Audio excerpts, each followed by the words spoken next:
My name is Devonte Wilson. I was an unrecruited athlete out of high school. I'm from Junction City, Kansas, small town in Kansas, close to Fort Riley by Manhattan, about 20 minutes away. My dad was in the Army for 20 years, and while he was gone, my mom had to step up and be the father figure for both my big brother, Dante, and I. And so, really, I was kind of sheltered a bit. I was not introduced into sports until my 8th grade year, whenever I stepped out and I was like, you know what? I want to know what football feels like. I want to know what it feels like to be an athlete, because I got tired of feeling like I wasn't doing anything.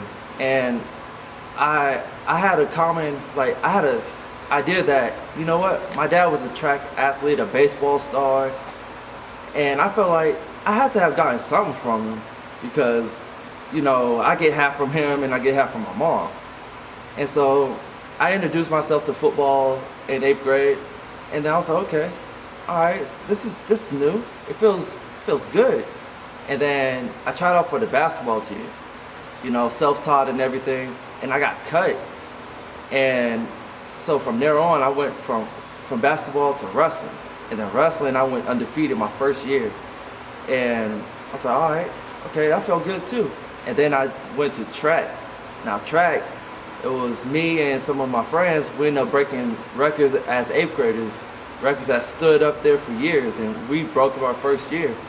And then from there on, I pursued football. I also did marching band, believe it or not. That's a little secret. And I did wrestling. I went 4th in state one year, and then I went 3rd in state my senior year with a record of 38-4.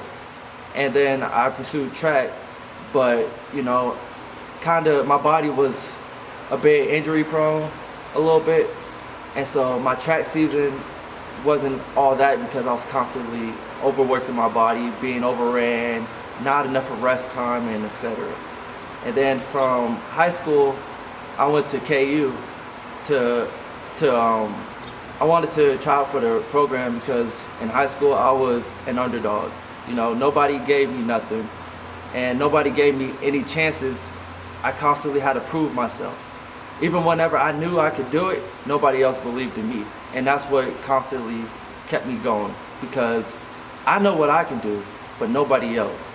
And that was my big motive to keep grinding and to keep pursuing things. So a big thing with being committed is, like, growing up and in high school, I always stayed committed whenever people didn't expect anything out of me.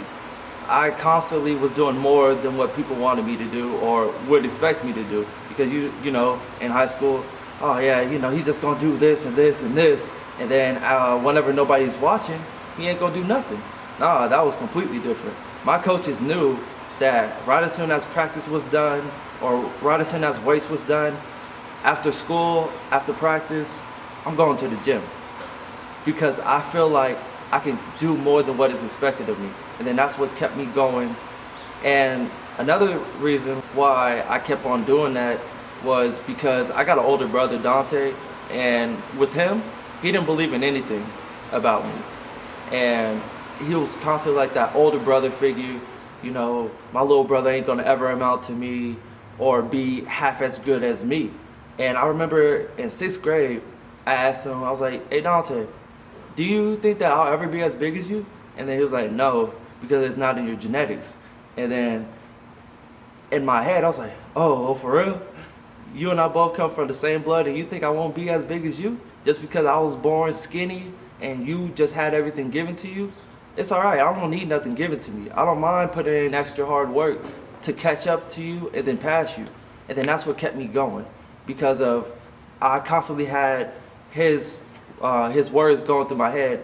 You'll never be as big as me, it's not in your genetics, and constantly being put down and put down and put down.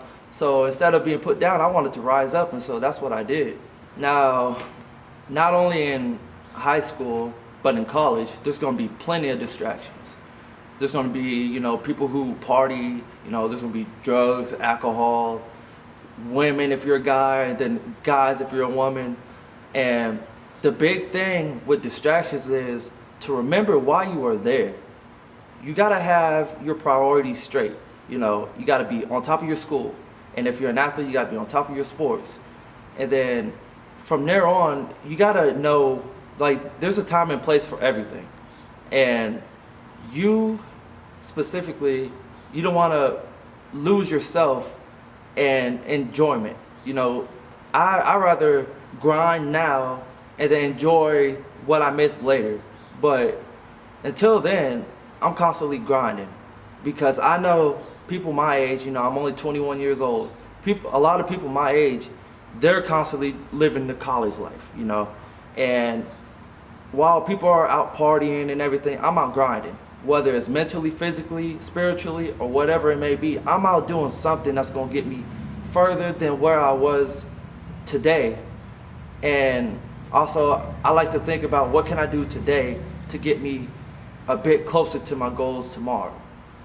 And that's what I like to go to sleep with my mind going, constantly thinking, you know, what can I do? What can I do? What haven't I done today that could possibly help me tomorrow? Or what can I do tomorrow that will get me further than where I was today?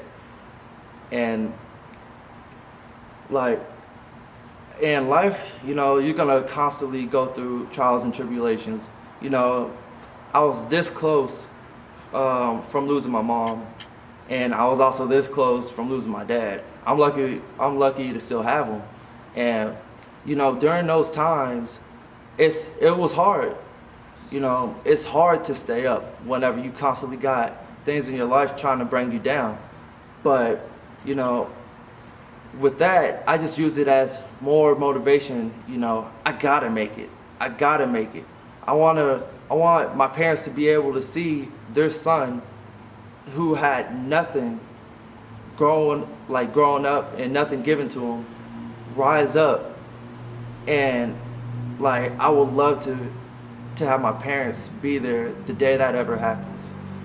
And that's another thing why I keep doing what I do, because I was always supported by my parents. Even though my dad was gone for 20 years, you know, he was here bits and pieces, but I'm a big factor to why he got out of the Army, because he was missing me grow up, and he didn't want to make that same mistake of not being in my life as much as he was in my brother's life, because he was gone out of my older brother's life for years. And he wanted a relationship with me that he never had with my brother. Now, in high school, I wanted to play football, but where I'm from, you know, there's like, even though some say there isn't, but there really is. Favoritism. Let's talk about that. So imagine that everybody on your team, including yourself, know that you outwork the person that's put in front of you, but that work doesn't get seen because you're never given a chance to get on the field. And with me, that's what happened. No matter how hard I work, proving that I'm the top 2 of all time on the strength chart, and you know, vertical 40, agility, squat, cleans, etc. You know, I'm the top 2 of all time, and then the only person who got me beat by like 0.001, something like that, was the coach's older son, who played for a Division I, and then he was on an NFL roster for a little bit before he got released. And that was the only person in front of me out of everybody way before when I graduated.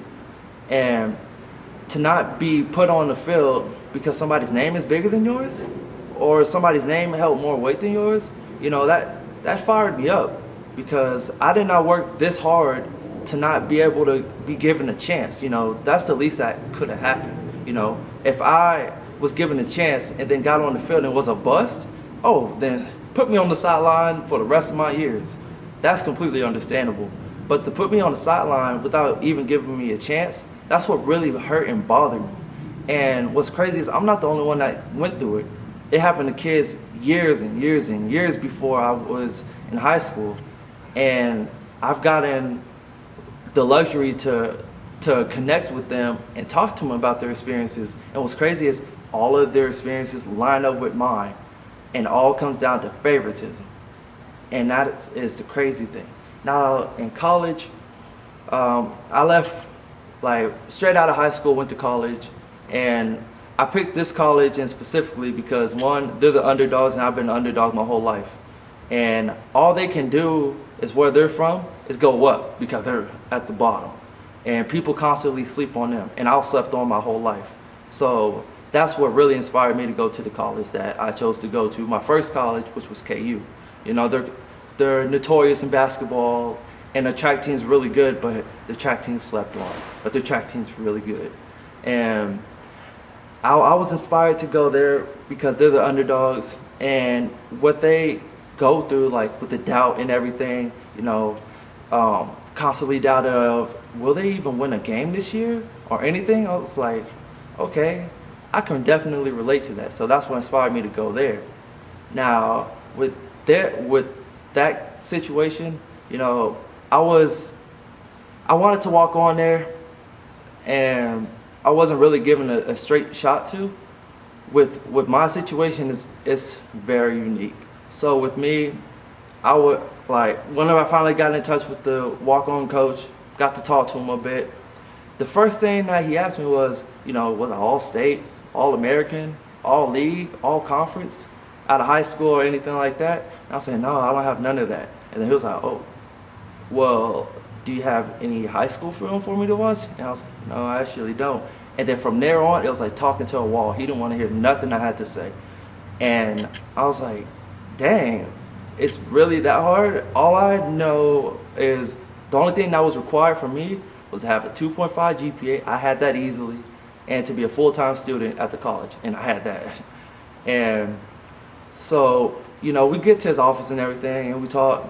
And like he was asking me about my story and everything. And then one question he was like, you know, a coach's job is to win, right? I was like, yeah. And he was like, don't you think that he was putting people that he felt like were in a position to help him win? I was like, yes and no, because a lot of the athletes were on the sideline. You know, you never know who would help the team win if they never got a chance to prove themselves. You know, you never got to see who was a bust, who was the guy that you should go to. A lot of kids where I'm from and around the world, they never get that chance. You know, that chance to mess up, that chance to prove themselves, or that chance to show that, you know, they shouldn't be playing. But me and other kids, we wasn't given that shot. And so I disagreed with him on that case.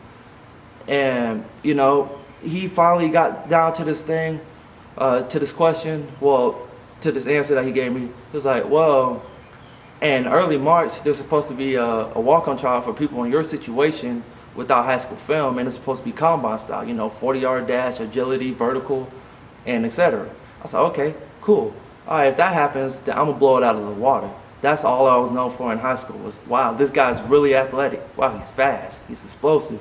He could jump high. And so, you know, March 1st rolls around. Something in my heart told me, don't go up there. Don't walk up there. Call him instead.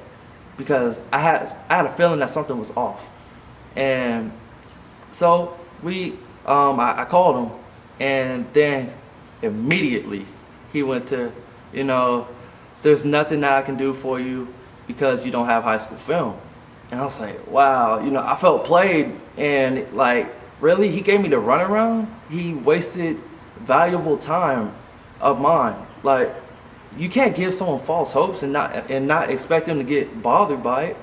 And so, you know, it was a quick call. We hung up and everything. And I was like, dang, I gotta let my parents know, let them know the bad news. So, you know, I called my mom and everything, and I told her, I was like, you know, Mom, blah blah blah happened. And she's like, what? Really? She's like, Devonte, do you mind if I step in? I was like, Mom, I don't think there's anything that you can do. And she's like, Devonte, do I have your permission to step in? I was like, all right, Mom, go ahead and do what you think that you can do. And so we hang up. She called me back, and then she's like, Devonte, who's Coach Bill Snyder? I was like, Mom, that's the wrong college. That's K-State, not KU. And, you know, we both laughed and everything. And then she ended up getting in contact with the head coach at KU. And the message that she sent him really hit home. And the reason why I know this is because whenever I finally got to talk to him, he asked me, "Oh, is it just you, or did you bring your mom too?" Because what she said, and I emailed, it really hit home to him, and that he said that it takes a lot of guts for parents to reach out to a head coach at a big D1 institution in reference to their child.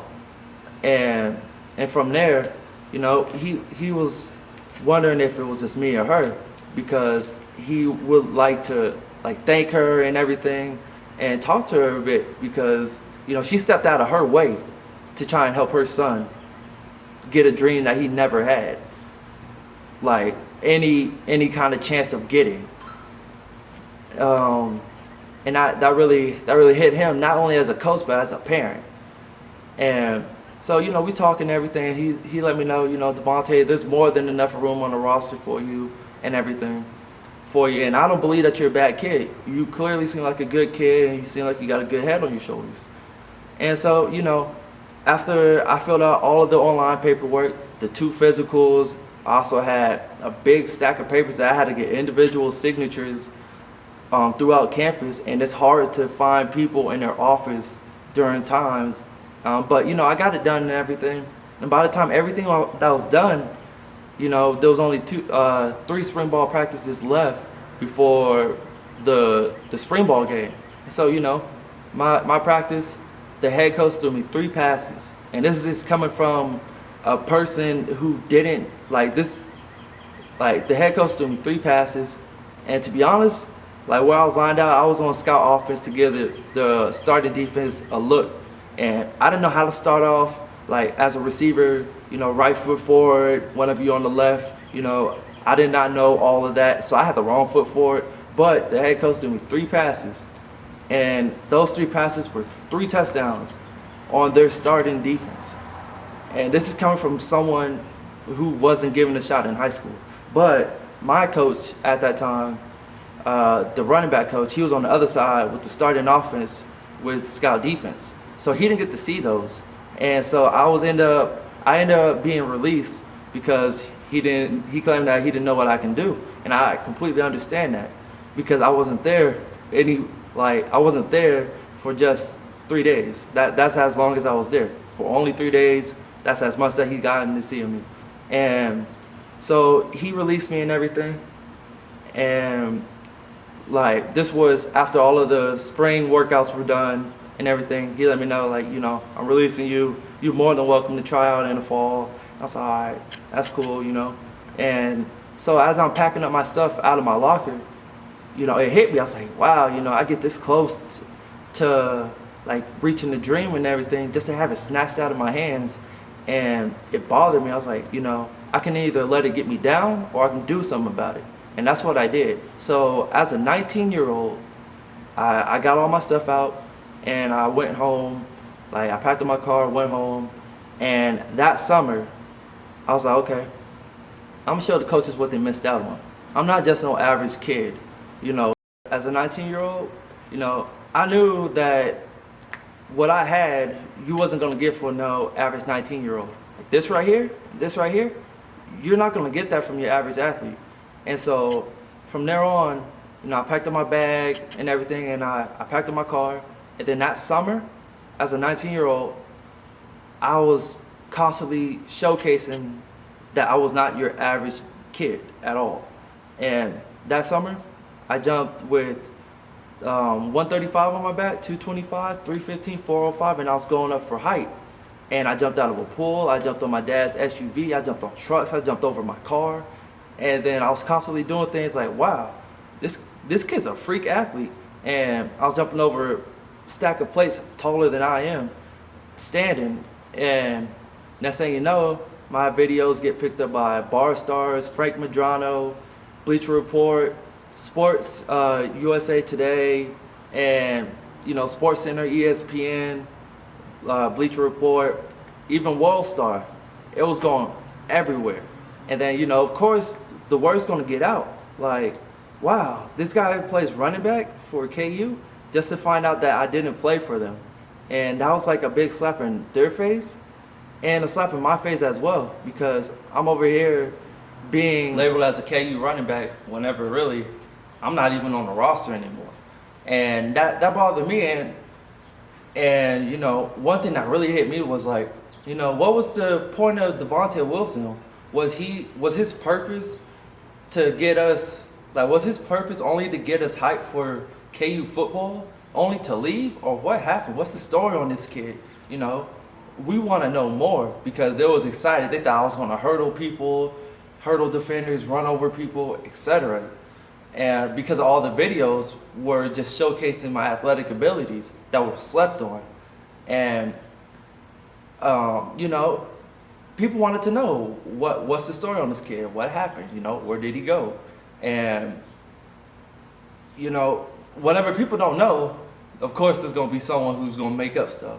One person said that, you know, he would get the ball and then he would run into his O-line. One, really, no, I never did that, because I was on the sideline getting mental reps, because I came really, really late into the spring ball season, and I was trying to catch up because my class schedule conflicted with the practice schedule, and also I got there really late. It was only 3 practices left before it was a spring ball game.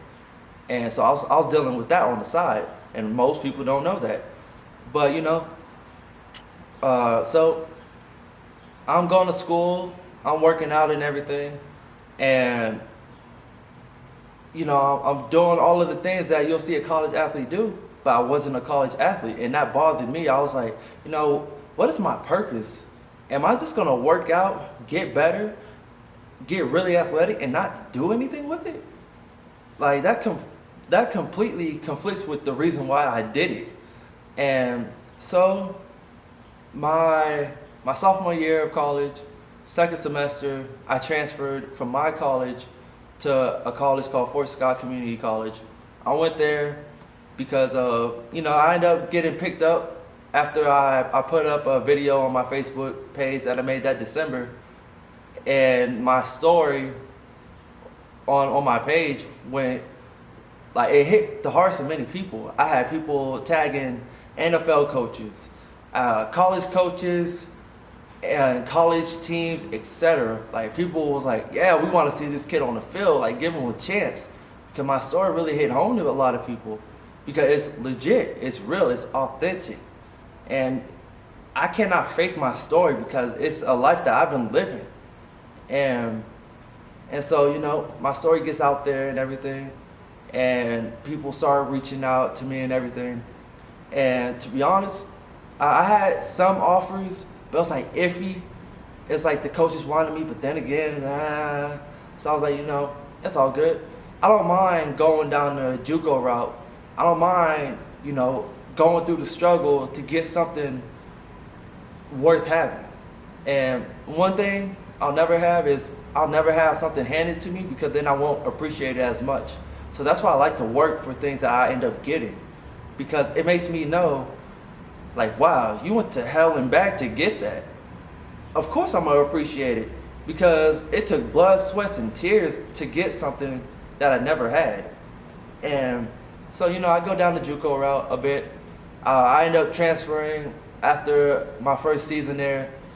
My coach, my head coach got fired, head defensive coach got fired, running back coach got fired, special team coach got fired. And, you know, I've had a bad experience there.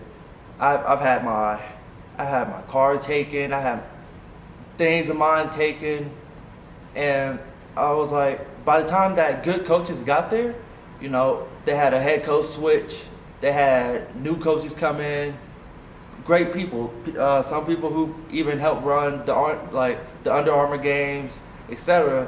But my heart and my mind was already, like, it's already been through so much there. I was like, you know, I gotta make a switch. And during that time, I got reached out from a college in Chicago. It's called Concordia University, Chicago, and a coach that goes by Coach Mike Peters, he reached out to me and everything. I'm like, he reached out to me on my Instagram. And usually I hardly get to my DMs because I'm constantly busy and everything whenever I do. I don't get to see everything. But his message stuck out to me, and I was like, you know what? I'm gonna see what this coach is about. I've heard from many coaches that what they say sounds good, but when you get there, it's not what they have been telling you. You know, it's all about selling you and selling you and selling you. Well, of course, when you sell an idea, it may sound good, but when you get it, it's gonna be a big mistake on your part. Like, wow, I really believe this and then got this. So, you know, I talked to him on the phone, and his story kind of aligned up with mine a bit. And I was like, okay. So I said, forget going there on a campus visit. I'm gonna just come. And you know, they had to get my paperwork and everything done fast because it was all such short timing. And so that's where I am right now. And you know, my story only continues on from there. And y'all already know, like always, it's grind time. Now that y'all have heard it from me, y'all won't have to worry about anything that has been said that could have been altered or false. Y'all are hearing it from the horse's mouth himself. So I hope that helps, and I hope that it clarifies any misconstrues, like anything that was misconstrued and everything. Athletes, now one thing I want to tell y'all is that nobody can take your dream that is in your heart without your permission. You know, nobody can take something from you without without having your permission to take it.